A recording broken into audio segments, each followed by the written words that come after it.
This section is called Rules of Logarithms. These are going to be really important for solving logarithmic equations, so you want to make sure you're very good at using these rules. The first ones are called the inverse rules, and I'll show you how we come up with these rules. However, it's probably a good idea just to know them. Do you remember whenever you had x to the y equals z or something like that? And you could rewrite that as log base x of z equals y. All you're doing is switching between the two forms, exponential form and logarithmic form. The inverse rules use those two things. So for this one, it's in logarithmic form. So if I wanted to change it back to exponential form, I start with my base, so a to the x equals a to the x.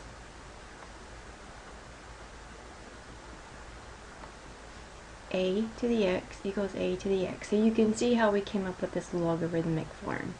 But this is the rule. Log base a of a to the x is just equal to x. The second rule is a to the log base a of x equals x. Well, this one is kind of crazy, but it's in exponential form. What if we wanted to change that to logarithmic form? You would say log base a of x is equal to the exponent, which is log base a of x. So this is just how we came up with these two formulas, or rules. A to the log base a of x is equal to x. So let's see about using these two rules. For the first one, it says e to the natural log of x squared. Well, what is natural log again? It's log base e, right? So this base and this base are the same. It looks just like this one, rule number 2, where these two bases are the same.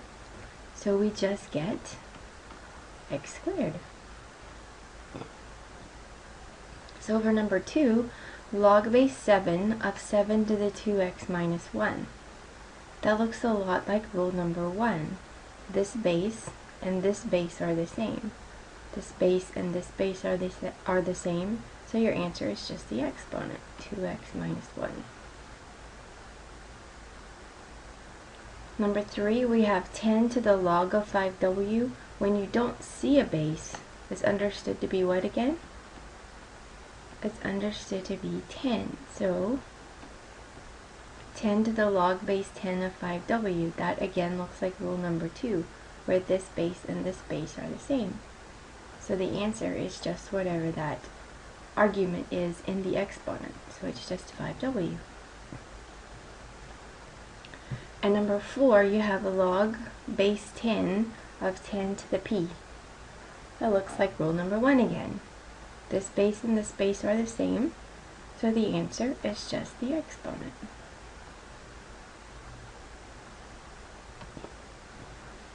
Now we have the product rule. The product rule states this: if you have a log base whatever of two things multiplied together, you can split them up using addition. When you split them up, you keep the log bases the same, and you just split up the two pieces of the argument, the two factors, and you split them up with addition. So these instructions tell us to write each expression using a single logarithm. Don't worry about the rest of it right now. So we have all of these separated by addition.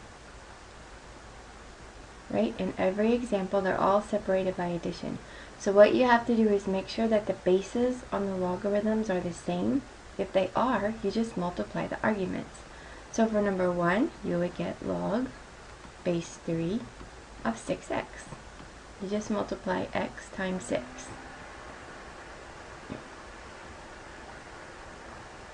Okay, number 2, we have natural log of 3 plus natural log of x squared plus natural log of y. If they're all natural log, then the bases are all e's. That means we can just multiply all of the arguments. Natural log of 3 times x squared times y. So 3x squared y.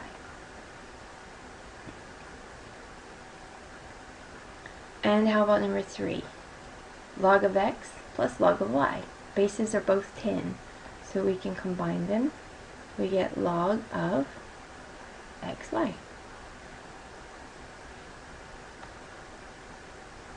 You can go the other direction as well. If you have your argument that is multiplied, you can split them into the two pieces like we said up here. So you can go this direction or you can go this direction. So that was the product rule. Now this is the quotient rule. It works exactly the same way, except these are divided and this is multiplied. This is subtracted. So look at the first one. Log base 3 of 24 minus log base 3 of 4. The bases are the same, so you divide the exponents. You divide the arguments. My goodness. Log base 3 of 24 divided by 4. And 24 over 4 would just be what? It would be 6.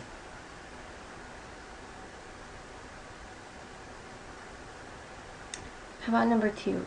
Natural log of x squared minus x to the 6th minus natural log of x squared.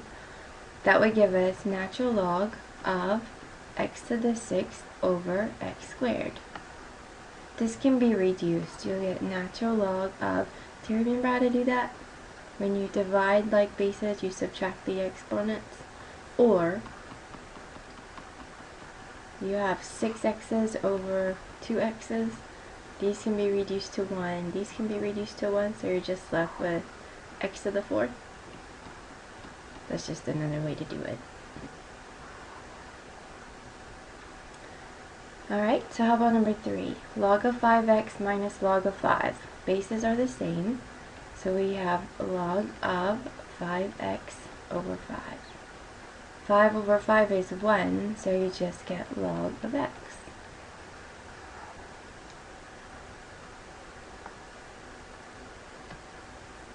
The next one we have is called the product rule. Keep in mind, you only use the product rule if there's a logarithm involved. You can't just go around using the product rule for plain regular numbers.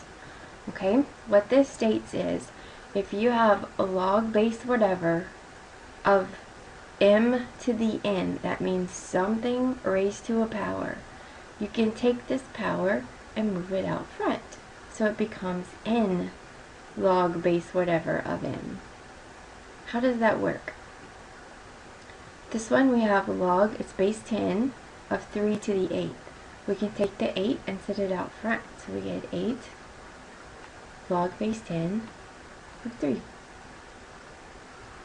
That's what the power rule states. You can set the power in front of the logarithm. Okay? So what about this one? We have log of the square root of 3. Isn't that the same thing as log of 3 to the 1/2 power? So if you use the power rule, you can set that out front and you get 1/2 log of 3. So how about log of 1/3? That would be the same thing as log to 3 to the -1. Move your exponent out front and you get -1 log of 3. Or you can just say negative log of 3.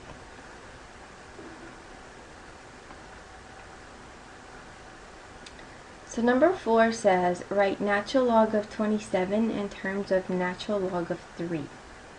Well, 27 is 3 cubed, right? So you could say it's the same thing as natural log of 3 cubed. Using the power rule, bring this out front and you get 3 natural log of 3.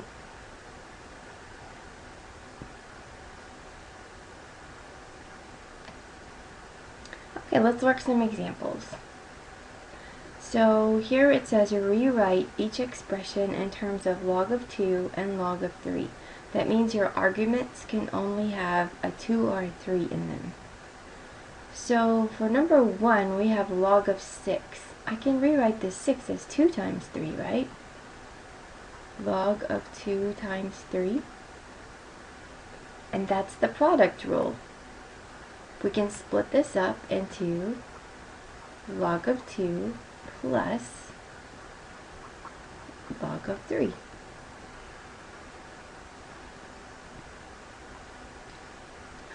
Number 2, we have log of 16 over 3. Well, 3 is already what we need, but 16 is not.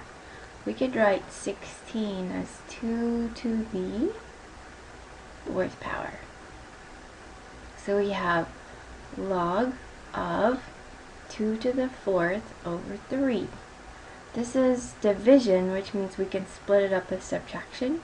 That'll be log of 2 to the 4th minus log of 3. But using the power rule, we can bring this out front. So we have 4 log of 2 minus log of 3.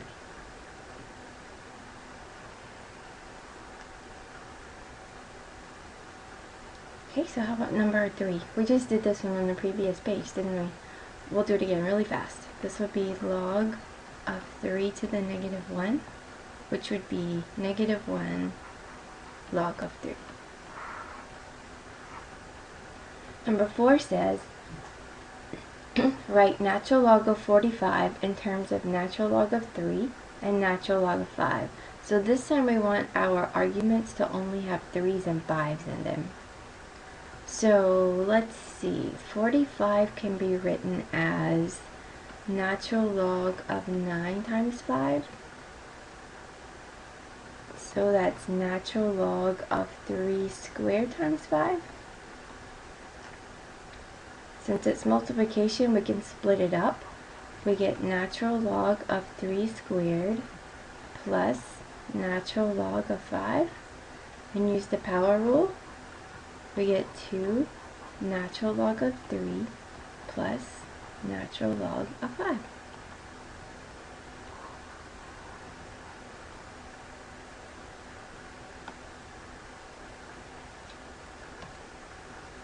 So what if they're all bunched together and we want to split them up? We can also work those rules that way. Since this has a division bar, I'm thinking we have to split them up with subtraction. So we're going to have natural log of 3x squared minus natural log of yz.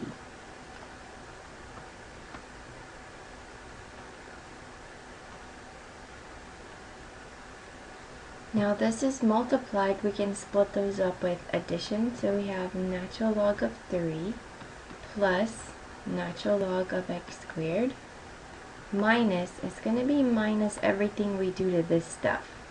So we have natural log of y plus natural log of z. So now we just have maybe one more thing to do. We need to use the power rule here, bring this down, and we need to distribute the negative throughout this one. So we're going to have natural log of 3 plus 2 natural log of x minus natural log of y minus natural log of z. Whew. That's a long answer, isn't it?